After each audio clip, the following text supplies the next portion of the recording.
he, him, his, Deputy Communications for Multnomah County. I help support our elections division. Want to welcome everyone on very short notice to talk about the two incidences at our ballot boxes. We're going to have folks from Portland, Multnomah County, and Vancouver here. So just I will get out of the way and hand to Mike Benner from the Portland Police Bureau. Thanks. All right, as Dennis said, thank you for joining us, everyone, on such short notice. I'm going to run you through some details of what happened here in Portland this morning, and then I'll kick it over to Interim Chief of Vancouver PD, Troy Price, for some comments on what happened in Vancouver. But I can tell you this morning at approximately 3 a.m., officers responded to reports of a fire at the box right outside the building that we're in right now. By the time officers arrived, I can tell you that security personnel in the area had already extinguished the fire. Our officers quickly determined that there was an incendiary device that had been attached to the ballot box, and that is what ignited this fire. Our explosive disposal unit came out to the scene to clear the device, and it has since been taken into our custody. I can share that the incident this morning is very similar to two incidents in the Vancouver area. The most recent just this morning, in fact about an hour earlier than what happened here in Southeast Portland. With that, I will hand it over to Vancouver PD Interim Chief Troy Price for some comments, and then Assistant Chief Amanda McMillan from PPB. Good morning. As he said, this is our second event in Vancouver of this nature. The first one was back on October the 8th, and we got a call that indicated that one of the ballot boxes was smoking, and we found a device there next to the ballot box. It was collected by the Metro Explosive Disposal Unit, and today's incident was very similar. A call in the early morning hours to 911 indicating that there was smoking and a fire at one of our ballot boxes, and again we collected it through the Metro Explosive Disposal Unit. These incidents are similar in nature. No one was injured in any of these incidents. We're working with our partners across the river here in Portland and sharing information with our federal law enforcement partners in hopes of bringing this to a conclusion. Questions? Thanks, Chief. We'll get through some Amanda, Good afternoon, Assistant Chief Amanda McMillan, Portland Police. Just a couple of quick comments and then we'll take questions at the end. We really just want to acknowledge the heightened emotion around this event as we build up to the election. We're acutely aware going into the election how folks are feeling, and then events like this with the damage at the ballot boxes. We just want to emphasize that we're dedicated to work collaboratively with all of our partners here, federal partners, the county, Vancouver PD, and the Sheriff's Office working to resolve these cases. We do have an investigator working the leads in this case. We don't know the motive behind these acts. It sounds like a series of 3 at this point.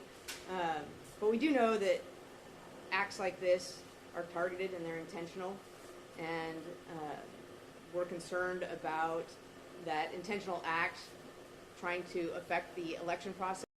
We're dedicated to stopping that kind of behavior, and we're working toward that today. Finally, I just wanted to end with, it is an active investigation. We're following up on the leads that we developed, and we're going to have additional information I think Mike's going to share with us here later today. There is a limited amount of information that we can share because it's an ongoing investigation. So I just wanted to say thank you all for coming out. We really appreciate you being here and sharing what we're doing to resolve these. Thank you, guys. Hello, everyone. I'm Tim Scott. I'm the Director of Elections for Multnomah County. The details have already been covered. The good news is the fire suppression devices inside the box extinguished any fire almost immediately. There were only 3 ballots that were in the box out of hundreds that had any damage whatsoever, and we were able to clearly read the voters' names on those ballots, so we will be reaching out directly to those that were impacted. Later today, we will have all the ballots processed that were in that box, except for those 3 where we'll be reaching out to those voters. And I want to make sure that voters can be assured that if they place their ballot in that box between the hours of 3:30 in the afternoon on Saturday or until about 3 a.m. this morning, that we have a dedicated line set up for anyone in that situation. That's in our press release from earlier this morning. They can call, someone will answer directly, and we can give them exact information about the status of their ballot if they have concerns. No other in the draft were damaged, and I just want to reiterate that it's important that anyone who sees any suspicious activity around a ballot drop site, please reach out, call us, let us know. I'm really grateful for the support that we receive from the Multnomah County Sheriff's Office, Portland Police, and the workplace security team. We fortunately had an officer from workplace security in the building last night, so the reaction time was very quick and we were able to limit the damage.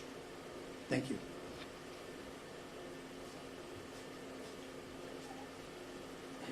Good afternoon, everyone. I'm Multnomah County Sheriff's Office Law Enforcement Chief Kerry Kerr.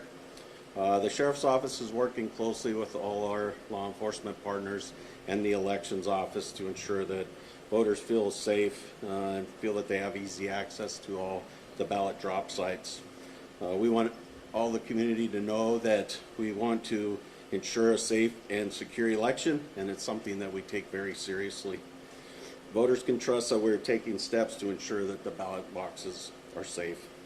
As planned, we're stepping up our patrols, both uniformed and non-uniformed, around the area of all our ballot boxes within our county. We want you to know that the Elections Office is also safer than it's ever been before. We have uniformed facility security officers here deployed at the Elections Office to provide a physical safety presence for everybody. Lastly, the community is our force multiplier. We want to remind people, if you see something, make sure that you say something. Let us know if it's imminent violence, that you call 911.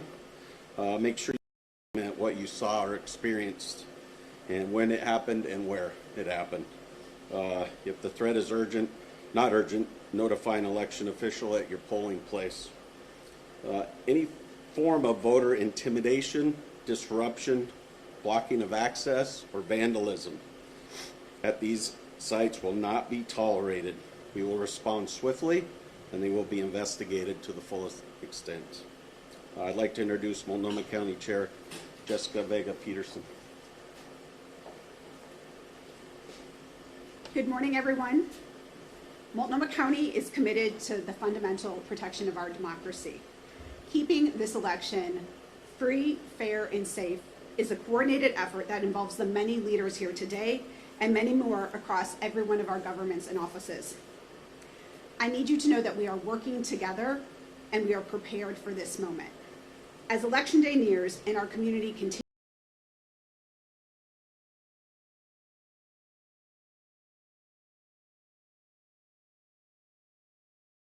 and partners here in Multnomah County are ready to respond as needed. We will continue to be ready for anything that occurs in the next several weeks. I am so grateful for the essential, hardworking people who work to ensure that we have fair, accurate, and transparent elections, especially in these times where we're seeing events like this morning, along with claims of rigged elections and illegal voters used as scare and avoidance tactics. Tim Scott and his counterparts in law enforcement have decades of experience fine-tuning, scenario planning, and making improvements to our election systems to ensure voter integrity and voter and worker safety. This is absolutely critical in this election and every election. All of the preparation is paying off and will pay off. We have already replaced the damaged ballot box, and voting in Multnomah County continues. We will continue to work together to ensure voters are safe when casting ballots, voters are transparently and validly counted, and our workers feel safe and are able to fulfill their roles. Please do not let today's incidents or anything that happens between now and Election Day to keep you from expressing yourself with your vote. Our democracy depends on you, and you can depend on us to keep this process safe and secure. The best thing you can do to support our elections workers is to vote early, so please keep those ballots rolling in. I encourage you to drop off your ballots in any one of our 30 official drop sites, including some of our libraries. If the closest site to you is temporarily closed, you can find the closest ballot box at maltco.us/drop sites. You can also mail in your ballot, and postage is paid. Thank you all for being here, and I want to especially thank everyone who has worked for such a quick response to this incident. I'll now pass it over for Q&A. And before we have that Q&A, I think it's important to reiterate something that was mentioned by every speaker up here, and that is the collaboration that is going into this investigation.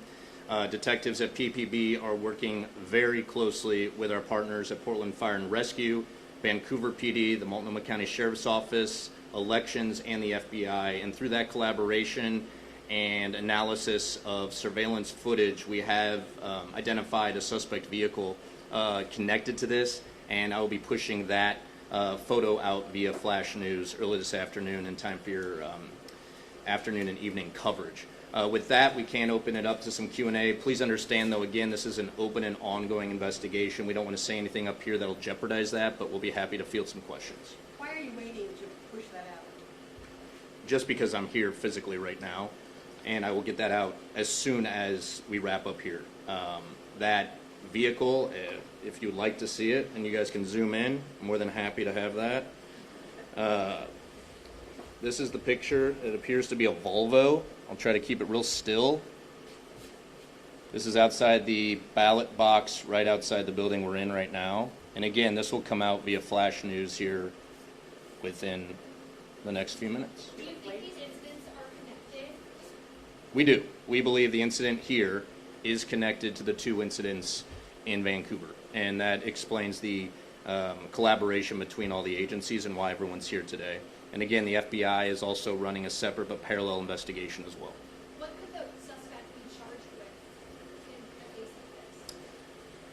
Anticipated that question coming, and I can tell you that the charges, and this is just potential, possession of a destructive device, manufacturing of a destructive device, unlawful use of a weapon, criminal mischief in the first degree, reckless burning, obstructing governmental or judicial administration, and illegal acts related to voting machines or vote tally systems. I think it's also important to note, I didn't mention it yet, but the Multnomah County District Attorney's Office is involved in this as well, so additional charges could be levied based on what they come up with when we locate this individual.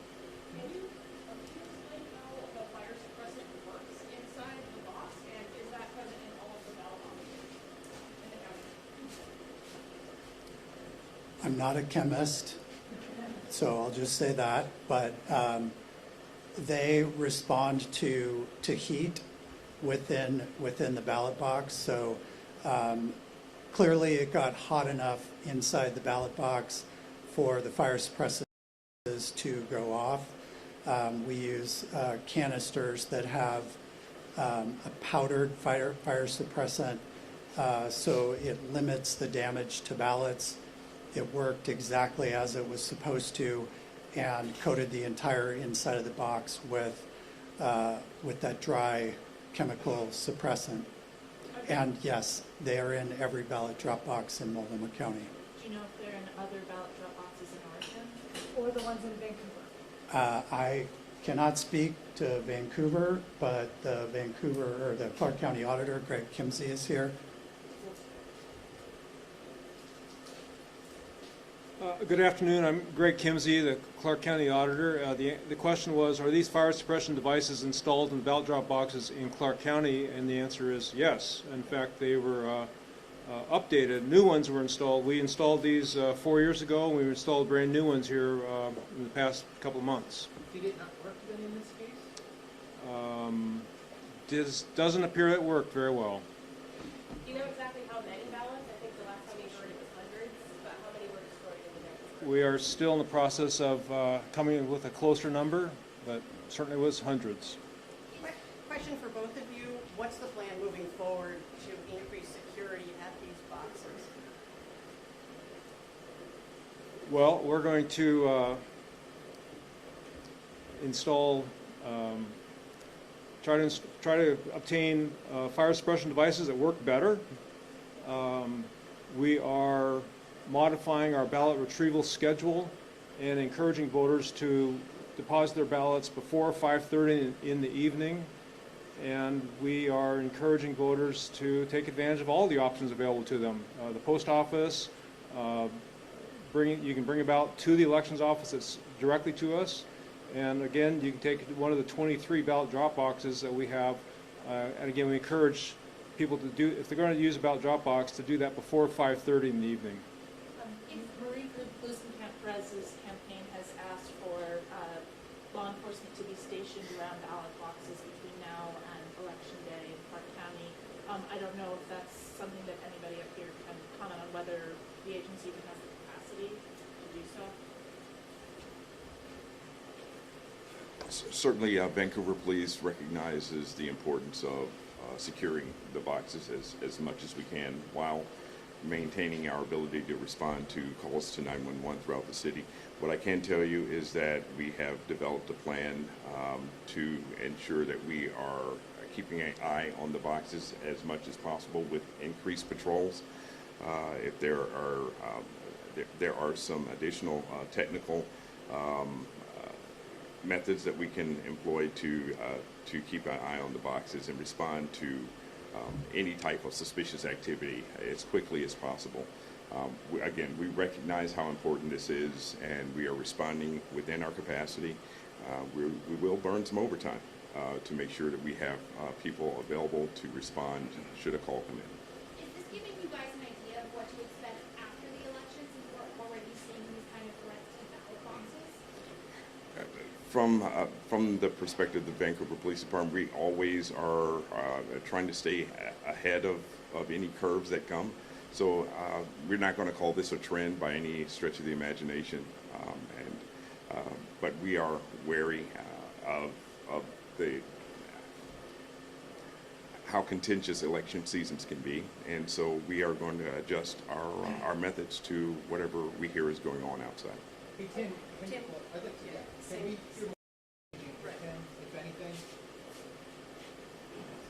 We learned a lot from the November 2020 election cycle, and I think that election cycle and what was going on in the world around us during that election really gave us a good starting point to imagine election security for this election. We already have monitoring of our drop sites on a rotating basis, 24 hours a day, starting the day that the ballots went out and the drop sites opened. That is through a partnership with our workplace security program and their contractor. As I mentioned, we had someone stationed in our building last night, so we were able to get, they heard the blast. They responded immediately. They had fire suppressant on the box immediately. We are already doing a lot, and we are in conversations with workplace security and the sheriff's office about what else we can do, and those plans will be developing over the next 24 hours or so. Have we ever seen this done? I can't remember anything. I've been with Multnomah County Elections for 16 years. I've been in elections for 22 years. This is the first time any incident has occurred, as far as I'm aware, at the elections building or in any position I've ever held. Is your recommendation the same? If you're worried about your ballot, drop it off in person at the elections office? I think we want to make sure that voters are confident with whatever choice they make, whether it is with mailing it through our USPS partners, whether that is putting that in their local ballot box, which might be their library, or whether it's one of our 24-hour drop sites. Our goal is to make sure people are confident in all of those options. As was mentioned earlier by the chair, the ballot box that is behind you currently is the ballot box that was affected. As soon as PPB was done with their investigation of the site, we had that ballot box replaced and back to business as usual. There are over 100 people in this building today processing ballots and moving forward so that we can make sure that democracy is preserved. I want every voter to be able to vote and to do that safely. Are there surveillance cameras at every ballot drop-off box? The incident occurred here at the elections building, so the fact that there were security cameras makes sense. But what about other drop boxes that perhaps more remote? There currently are not cameras on every ballot drop site in the county. However, that is the reason that we have the roving patrols that I mentioned earlier. We've got room for just a couple more questions. Two Any more. plans to change that? Sorry, Claire. What are the roaming security patrols exactly? Security officials are putting eyes on drop sites multiple times each day on a 24-hour schedule. So Tim referenced a blast. I'd like to hear more about Broken this glass or device. something. Because I know maybe this is for Mike. Mike, can you offer some details on this device? He's talking about a blast, so it makes it sound like an explosion. We'd like some clarity. I thought he said, maybe he said blast. I think I heard blast also, but this is an incendiary device. So Rick Graves might be better to address what that is. It's not. My understanding is that we do not want to call this a bomb. This was not a bomb. This incendiary device, which is used to ignite fires, correct, Rick? And it was attached to the side of the box and ignited a fire. As I understand it, this device was something that creates heat, and that heat is transferred through the box, and then the attempt is to burn up all the ballots that are within the box. So it may have been perceived as a blast, but that could have also been the sound, the audible sound of the activation of the suppression system that would occur. So those will have small explosive charges that will allow the dry powder chemical to completely extinguish anything on the inside if that was occurring. So the heat, I mean, this is just like any fire sprinkler system. It is dependent upon heat. It will be activated at a certain temperature. When that occurs, the dry, inert chemicals will be spread throughout, in this case, the box.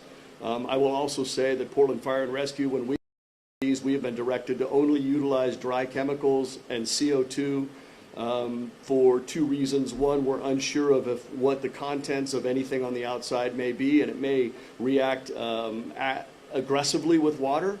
Additionally, we want to do everything we can do to suppress the flames, extinguish the flames, and allow the ballots to be preserved, to be counted, so that that doesn't work into this administrative hassle of anybody having to redo their ballot, et cetera. Wait, last question. I'm unaware of any sort of device construction. I can't answer that.